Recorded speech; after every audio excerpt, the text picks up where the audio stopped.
Opa, continuando então aqui as três formas de usar memoization no React, vamos dar uma olhada agora no use callback. Por que a gente precisaria, em primeiro lugar, né? Qual que é o problema que a gente está tentando resolver?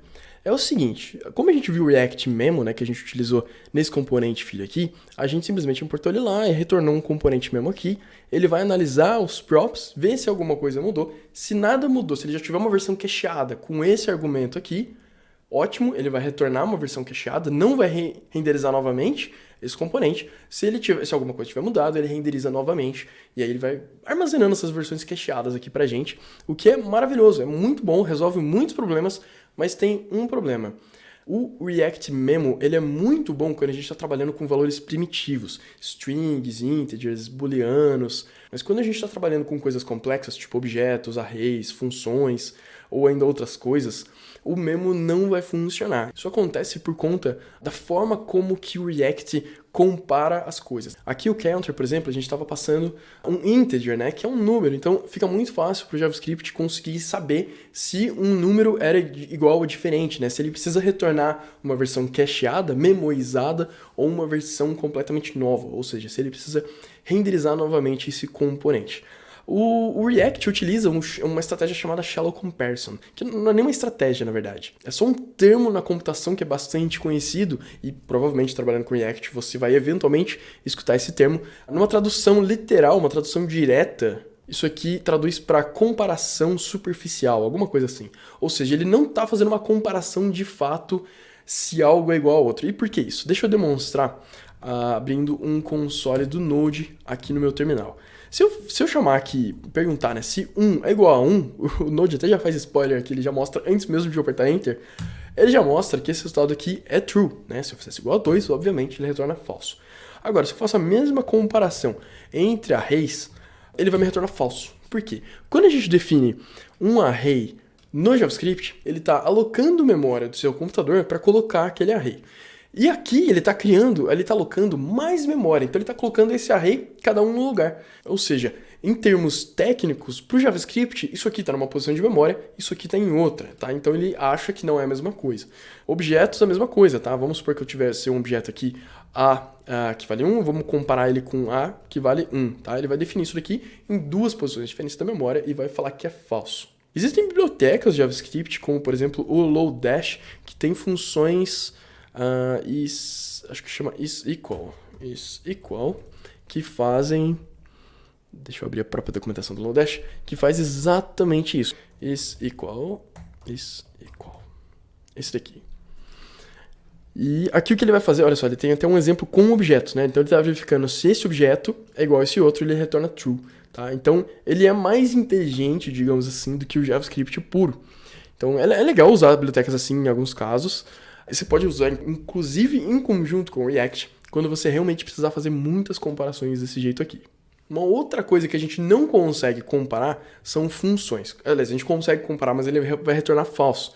Então vamos supor que eu crio uma função aqui anônima, tá? E eu vou comparar ela com outra função anônima, tá? Para o JavaScript, isso aqui não é igual àquilo ali. Olhando assim, você bate o olho e você fala, pô, mas peraí, é a mesma coisa. Só que cada um está alocado numa memória diferente, numa parte da memória diferente, então ele retorna falso, tá? Qual que é o grande problema disso aqui? Se a gente passar um props que seja um array, um objeto, ou mesmo uma função, por exemplo, é muito comum a gente passar, na verdade array também, objetos, funções, todas essas coisas mais complexas são comuns a gente passar, e aí o memo não vai funcionar. Então antes de eu demonstrar na prática um exemplo de quando que isso aqui poderia acontecer, eu só queria reforçar esse conceito aqui de shallow comparison, tá? Que é a comparação superficial. Então é quando as propriedades dos objetos sendo comparados são feitas usando aqueles três iguais juntos, e comparações mais profundas não são feitas. Comparações mais profundas seriam, por exemplo, essa aqui que o Lodash faz, essa biblioteca Lodash faz, tá joia? Então o JavaScript não faz isso, o React não faz isso aqui, ele faz simplesmente um shallow comparison. Então vamos ver isso aqui na prática. Aqui onde eu estou chamando meu child, eu vou passar mais um componente chamado increment counter, e falta um espaço aqui. Eu vou passar uma função aqui, set counter com counter mais 1, tá? Agora eu vou receber essa função aqui e vou criar um botão aqui também para justamente poder chamar. Opa, button, faltou um T, clique, eu vou chamar essa função de increment counter e vou colocar um mais um. Vamos dar uma olhada como é que ficou. Tá? O botão apareceu aqui. Então a gente tem um botão que teoricamente faz a mesma coisa, tá? Vamos testar ele. Vou apertar aqui, beleza. Ele adicionou aqui, mas também adicionou no Py, porque esse estado tá lá no componente Py. Tá? E se eu adicionar aqui, mesma coisa. Então ele tá renderizando os dois. Se eu abrir o console, o DevTools aqui do Chrome, vou até recarregar a página. Então aqui ele está mostrando a primeira mensagem, porque ele precisa renderizar a primeira vez. E aí, toda vez que eu clicar aqui ou em cima, ele vai renderizar o componente filho. Faz sentido, né? Porque a gente está mudando o estado. Desculpa, a gente está realmente passando uma props diferente aqui, que é esse contador, que é o número 4. Ou seja, é esse counter aqui que tá sendo alterado. Tá? Agora, você concorda comigo que se eu digitasse alguma coisa nesse input aqui, não deveria mudar de forma alguma o componente filho? Porque esse input não tinha nada a ver com a história. A gente colocou lá, né? Ele começa como string, aí ele tem um input aqui, mas olha, ele não tá nem dentro, nem não é pai, não é nada, tem absolutamente nada a ver com o nosso componente child. Então, o que será que acontece? Vamos ver. Olha só, comecei a digitar e ele está renderizando o componente filho. Poxa, mas por que isso acontece? Uma coisa não tem nada a ver com a outra. Tem, porque é o seguinte, na verdade, não é esse input que está causando isso. Esse input aqui, quando a gente altera ele, a gente está mudando o estado do componente Py. Então não interessa o que está sendo mudado, a gente está mudando o componente Py. Então tudo isso aqui está sendo renderizado novamente várias e várias vezes, cada vez que a gente digita alguma coisa aqui. Por consequência, a gente está passando o counter para dentro do componente child, que não mudou, ok, mas aqui nesse trecho a gente está passando uma função como props. E função, como a gente viu aqui no console do Node, o React não vai saber que é uma coisa diferente, desculpa, ele não vai saber que é a mesma coisa. A nossa função não está sendo alterada. Cadê? A nossa função está aqui, né? Inclusive, se eu extraísse isso daqui para uma função externa aqui, vamos chamar de... Vou colocar o mesmo nome, tá? Increment counter. Se eu extraísse isso daqui, também não faz diferença. Tá, vamos colocar aqui. Deixa eu fechar esse console do Node e voltar para o meu navegador. Não faz diferença, olha só. Vou continuar digitando aqui e ele continua renderizando o componente. Ou seja, cada vez que essa função é executada, essa função aqui está sendo recriada numa posição diferente da memória. Por isso que o React, quando ele passa essa função lá para o componente filho olha, né, o memo olha e fala assim, bom, deixa eu ver se é diferente. Ah, está numa posição diferente da memória, melhor renderizar. Melhor não, né? É uma questão se a gente tenta memorizar muita coisa, pode dar problema também. Então o React, na verdade, está tentando só ajudar a gente. É com a melhor das intenções que ele verifica isso aqui e faz isso pra gente. Antes de mostrar como que resolve, eu vou recapitular tudo que aconteceu aqui só para ficar bastante claro. Vou recarregar minha página. Quando eu clicar nesse botão de cima, o componente filho deveria sim ser renderizado, porque a gente está mudando o estado do componente Py, e aí a gente está passando como props para o componente filho. Quando a gente clica nesse botão aqui, a gente está mudando o componente, o estado do componente Py, né, porque a gente passou aquela função increment counter como props, né, como argumento aqui para dentro. Então ele está chamando essa função, está atualizando o estado e aí está mudando o counter, por isso que ele renderiza tudo aqui de novo. Ou seja, é um ping-pong, né? Vai para um lado, vai para um outro. Então, clicando no qualquer um dos botões, faz sentido ele renderizar. Agora, alterando esse input aqui, a gente não deveria estar renderizando o componente, porque uma coisa não tem nada a ver com a outra.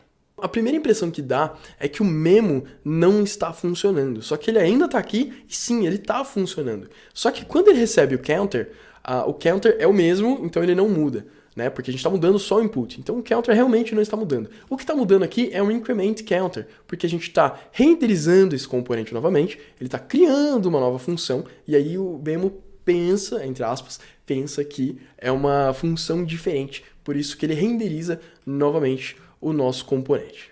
Em exemplos mais complexos, pode ser difícil entender por que algo está renderizando ou não. E uma outra forma de descobrir o problema, né, de identificar esse problema, é utilizando o profiler, né, do plugin aqui do React mesmo. Então a gente tem os componentes e a gente tem o profiler. O profiler tem bastante coisa aqui, mas ele é bastante simples de usar até.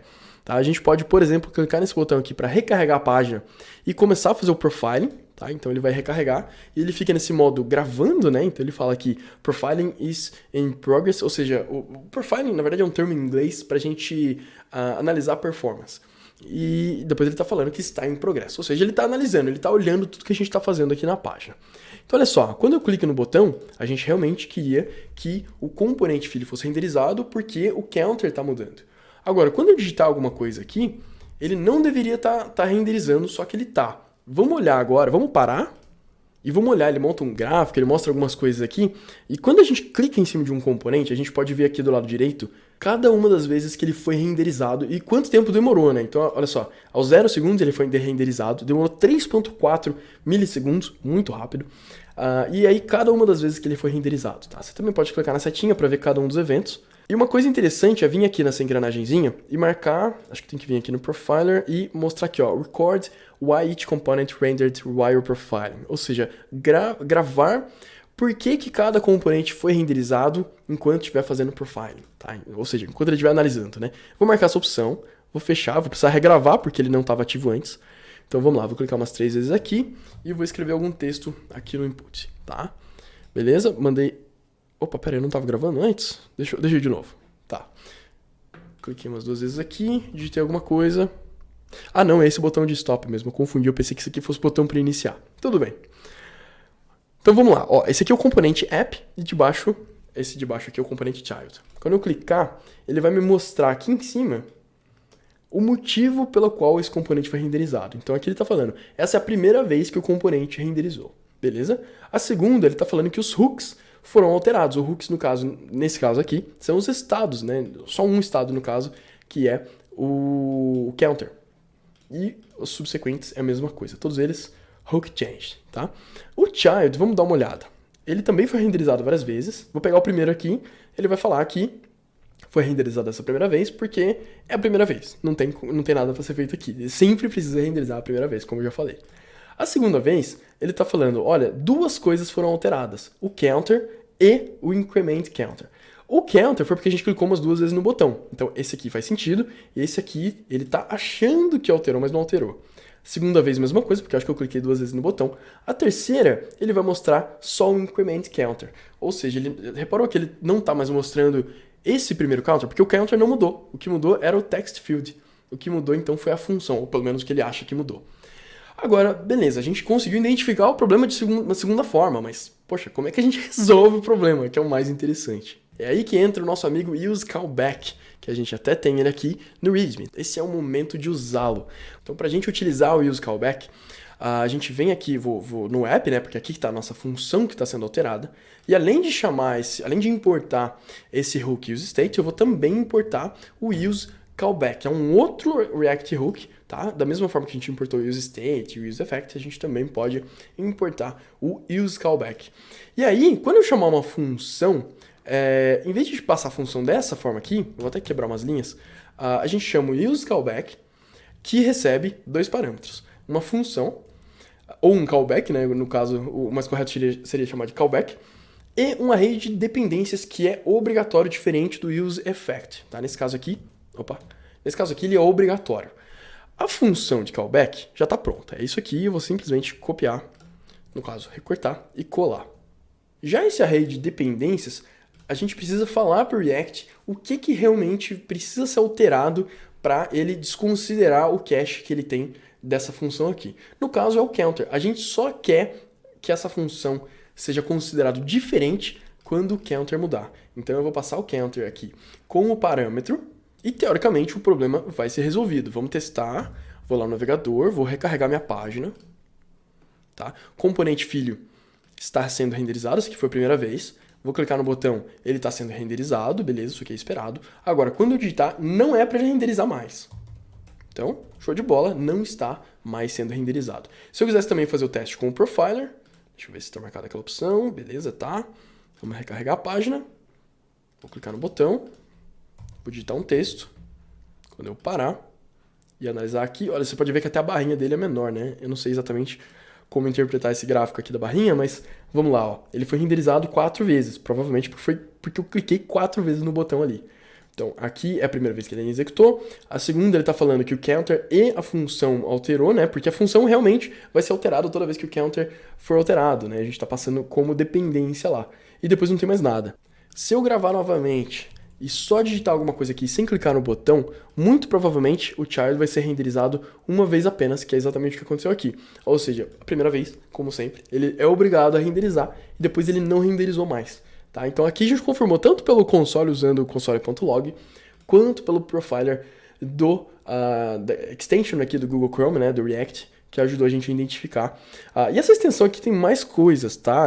Tem uma forma de ranking, tem essas interações. Eu, sinceramente, não uso todas as coisas que tem aqui, mas tem umas coisas interessantes. É sempre interessante a gente ser curioso, né? E clicar, e fuçar, e tentar aprender como essas ferramentas podem ajudar a gente, até porque nem sempre o console.log é o mais ideal. Agora, eu queria fazer uma demonstração final aqui. Se a gente tirasse essa dependência do counter, o que será que aconteceria? Ó, o meu editor está inclusive reclamando aqui, falando que a gente precisa adicionar, né? Ele vai ficar reclamando e provavelmente vai aparecer um erro lá no DevTools também. Se eu tirar, a gente está simplesmente falando para o useCallback funcionar da seguinte maneira.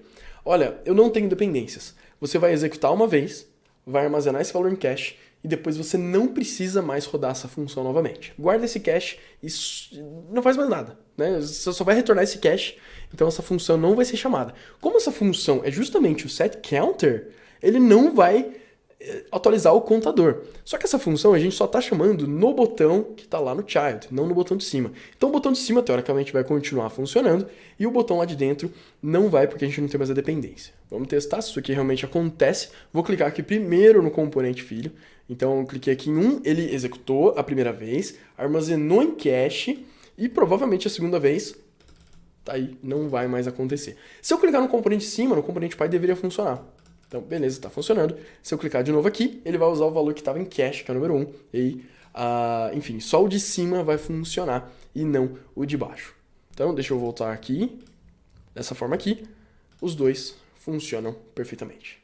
Assim a gente conclui a nossa aula de useCallback. useCallback é extremamente útil para usar em várias situações enquanto a gente desenvolve aplicações React, mas é importante você sempre manter em mente que ficar tentando otimizar tudo desde o começo e ficar paranoico com isso também não é bom, a gente perde muita produtividade. Então, tem uma frase, inclusive, que é muito famosa na computação, que é Premature Optimization is the root... Pensei que o Google fosse completar aqui para mim, of evil, alguma coisa assim. Essa frase aqui, ó. Premature... Opa, sumiu. Premature optimization is the root of all evil. Ou seja, otimização prematura é a raiz de todo o mal. Essa frase é muito famosa no mundo da computação, justamente porque a gente pode perder muito tempo e pode complicar as coisas desnecessariamente tentando otimizar uma coisa que a gente não precisa. E o React é um exemplo perfeito para isso. Muitas vezes a gente não precisa otimizá-lo, mas se você chegar num ponto que você precise, e o useCallback é bastante comum, não é tão raro assim quanto eu estou fazendo parecer que é, justamente por conta do shallow comparison, né, da comparação de coisas mais complexas, como array, funções e objetos. Então o useCallback é bastante útil para casos desse tipo aqui, tá bom? Vamos lá, vamos marcar mais um xizinho aqui, porque agora você aprendeu a memorizar uma função, no caso aqui, nossa função incrementCounter, tá joia? Próxima aula a gente vai ver como memorizar um valor utilizando o useMemo, e é praticamente a mesma coisa que o callback, mas a gente deixa isso para a próxima aula. Te vejo lá, tchau, tchau!